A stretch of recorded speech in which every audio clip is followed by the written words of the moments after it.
Λοιπόν, ωραία είναι όλα αυτά τα μέτρα που κάθε 3 και λίγο εντείνει εξαγγέλλοντάς τα ο Χαρδαλιάς και η ΣΥΝ αυτό, ότι πιο νωρίς μέσα απαγορεύεται η γυμναστική μετά τις 9, απαγορεύεται τόνα, πρέπει να κλειδωθείτε σπίτι σας, να μην έχουμε διάδοση, διασπορά του κορονοϊού, μόνο έτσι μπορούμε να σωθούμε και τα λοιπά. Ας πούμε ότι συνηγορούμε προς αυτή την κατεύθυνση, άντε να σωθούμε δι' αυτών των μέτρων που εν πάση περιπτώσει θα σωθούμε από τον κορονοϊό και θα πεθάνουμε από άλλες αιτίες, από την πείνα, από τη μελαγχολία, από τη μούρλια γενικότερα. Είναι αυτό που λέμε, είναι ο ασφαλής δρόμος για να σε ρίξει τα ναρκωτικά. Όμως υπάρχει το εξής παράδοξο. Ωραία τα κανόνισε ο Χαρδαλιάς, αλλά δεν μίλησε με τους λοιπούς της κυβέρνησης για να μην κόβουν το ρεύμα των ανθρώπων. Να μείνει σπίτι με κομμένο το ρεύμα, επειδή δεν έχεις να πληρώσεις τον τρέχοντα ή τις τελευταίες δόσεις σου μείναν υπόλοιπα.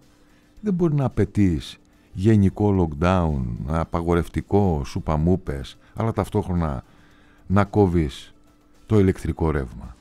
Αυτό είναι απίστευτο. Γι' αυτό κιόλας επέδειξε τα δέοντα αντανακλαστικά ο Δήμος της Πάτρας μέσω της αρμόδιας Αντιδημάρχου Υγείας και Πρόνοιας της Βίβιαν Σαμούρη, εξέδωσε ανακοίνωση προτρέποντας τόσο την κυβέρνηση όσο και τη ΔΕΗ να μην τολμήσουν ουσιαστικά να κόψουν το ρεύμα των φτωχών οικογενειών. Μπήκε μπροστά δηλαδή σε ένα θέμα το οποίο το βιώνουμε ήδη κόβουν ρεύματα. Έχω στην τηλεφωνική γραμμή την κυρία Σαμούρη. Κυρία Σαμούρη, καλή σας ημέρα.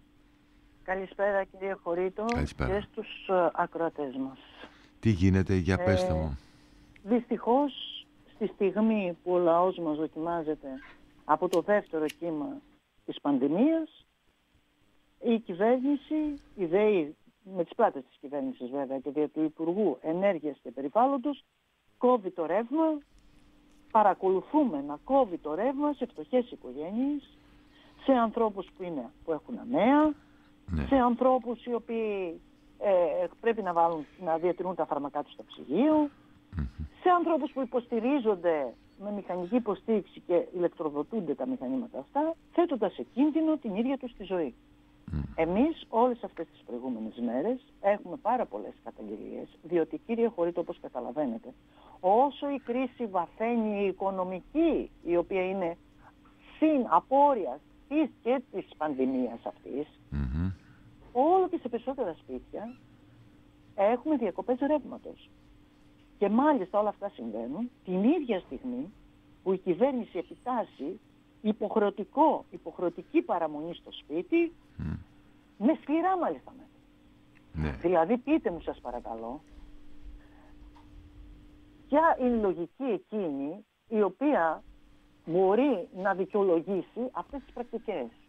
Τη στιγμή δηλαδή που δεν έχουν κάνει τίποτα και που το παραδέχτηκαν κιόλας, με βαριά αμέλεια και με ανικανότητα να φτάσουμε ως εδώ στο δεύτερο κύμα της πανδημίας, ταυτόχρονα να μην υποστηρίζουν ούτε τους ανθρώπους που εξαιτίας των κακών πολιτικών επιλογών και κινήσεων έφτασαν σε αυτό το σημείο και τους κόβουν το ρεύμα. Δηλαδή καταδικάζουν κόσμο σε θάνατο, δεν ξέρω αν καταλαβαίνετε.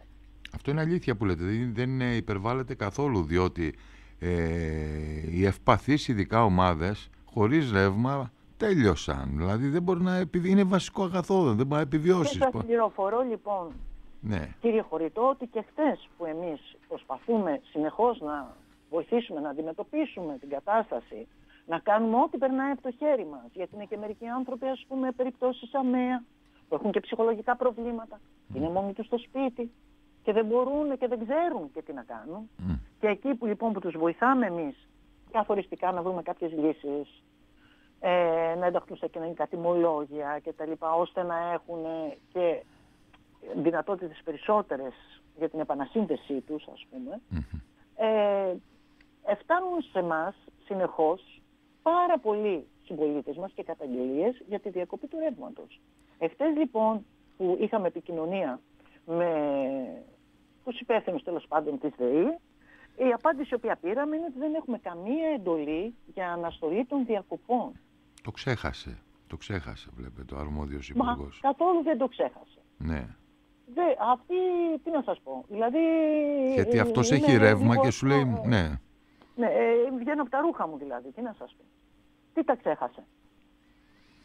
Και την προηγούμενη φορά να σας υπενθυμίσω ότι είχαμε κάνει του κόσμου τις παρεμβάσεις για να υπάρξει μία τέλος πάντων καλύτερη αντιμετώπιση και προς το τέλος της πανδημίας. Και θα σας υπενθυμίσω και το άλλο. Και του μικροεπιχειρήν τις επιπτώσεις. Που βρεθήκαν μαγαζιά να ανοίγουν, να πάνε να ανοίξουν μετά τη λήξη της πανδημίας. Το θυμάμαι, και να ναι. είναι με κομμένο ρεύμα. Ναι, Δηλαδή, και δεν έκλεισαν αυτό, με δική τους ευθύνη, τους έκλεισαν βίαιος. Δηλαδή είπε... Αυτό σας ρωτώ. Πώς μπορείτε εσείς να το εξηγήσετε. Αυτό είναι στοιχειώδες ενδιαφέρον, στοιχειώδες νιάξιμο. Σημαίνει δηλαδή ότι οι άνθρωποι αυτοί κινούνται με τις πολιτικές αυτές τις οποίες ήδη έχουμε βιώσει το πετσί μας, τεχνοκρατικά, δεν έχουν καμία ενσυναίσθηση για τον πολίτη που υποφέρει, ούτε και μπορούν να το διανοηθούν κάτι τέτοιο, διότι οι ίδιοι δεν έχουν συναναστραφεί ποτέ με κόσμο που να έχει τέτοιες ανάγκες. Ναι, είναι αλήθεια. Αυτή είναι η πραγματικότητα. Οι περισσότεροι εξ αυτών έχουν μεγαλώσει μέσα σε γυάλα. Ξέρετε, με το πόπολο δεν έχουν έρθει σε επαφή, δεν έχουν συγχρονιστεί, δεν έχουν... Ναι. Αυτή είναι η κατάσταση. Πέστε μου όμως, αυτή είναι η κατάσταση. Πιστεύω ότι πρέπει, και εμείς θα συνεχίσουμε δηλαδή παρεμβατικά με ποικίλους τρόπους, απαιτούμε από τη ΔΕΗ και βεβαίως και από τις άλλες επιχειρήσεις παροχής ηλεκτρικού ρεύματος, που στην ουσία δηλαδή η ΔΔΕ είναι, η οποία η ΔΔΕ, όπως ξέρετε, είναι αυτή που πάει και κόβει τα ρεύματα και είναι κοινή και για τη ΔΕΗ και για τις άλλες. Έτσι. Και αυτή σταματάει ανάλογα με την εντολή που θα πάρει από την κυβέρνηση. Μην κοροϊδευόμαστε, να λέμε τα πράγματα με το όνομά τους. Λοιπόν, εμείς λοιπόν απαιτούμε να σταματήσει κάθε απειλή διακοπής ρεύματος και επανασύνδεση όλων όσων έχουν διακοπεί μέχρι τώρα. Ναι. Και ζητάμε ξεκάθαρα από την κυβέρνηση να μην επιτρέψει καμία διακοπή ρεύματος. Διότι αυτή τη στιγμή ειδικά έχει και την κύρια ευθύνη για το πόσο θα βασανιστεί ο λαός, και βασανίζονται ήδη, και για οικονομικούς λόγους. Έχει την κύρια ευθύνη για τα μέτρα που δεν πήρε όλο το διάστημα των 8 μηνών που είχε για να τα πάρει. Άρα λοιπόν είστε στις επάλξεις, όποιοι έχουν πρόβλημα, τους κόβουν ας πούμε το ρεύμα ξαφνικά, μπορούν να απευθυνθούν σε εσάς, έτσι? Ναι, φυσικά, τουλάχιστον ό,τι μπορούμε και περνάει από το χέρι μας και ό,τι δυνατότητα μπορούμε να έχουμε ή να σκεφτούμε, να στηρίξουμε τον κόσμο. Βλέπω όμως, δηλαδή και διαβάζω και πάλι ότι είναι καθοριστικό τη θέση που θα πάρει η κυβέρνηση. Ναι.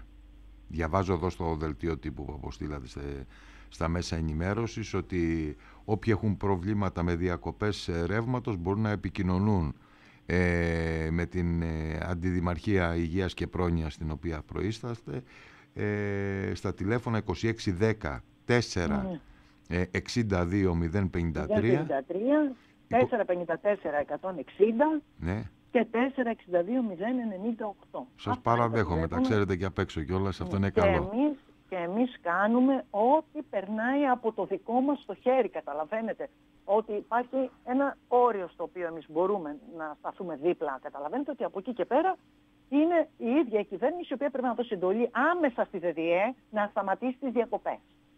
Αυτό είναι το σωστό αν θέλουμε να μιλάμε για την σωτηρία του κόσμου και να μην λέμε απλά μείνε σπίτι σου, αλλά δεν θα έχεις ρεύμα, δεν θα έχεις... πρέπει και να... Με συγχωρείτε που θα καταχραστώ και την φιλοξενία σας για να πω και αυτό, Πέστε. Ότι θα πρέπει να καταλάβει ότι η κυβέρνηση, ότι ο κόσμος πλέον έχει αντιληφθεί το παιχνίδι που παίζεται και το γεγονός ότι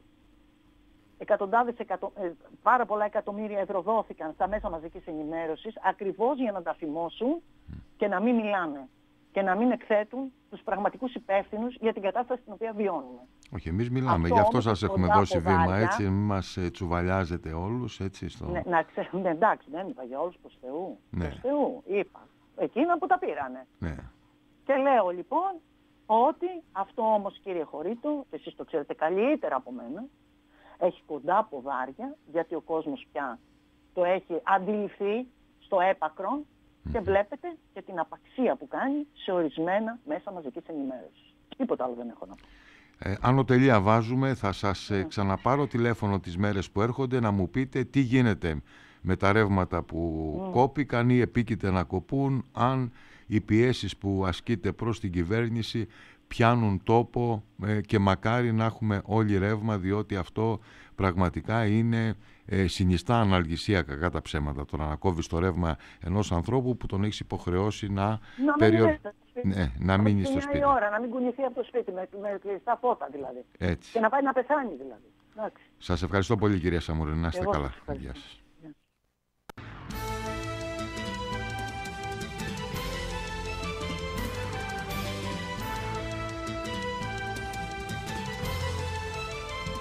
Αλφα Πάτρας 94,4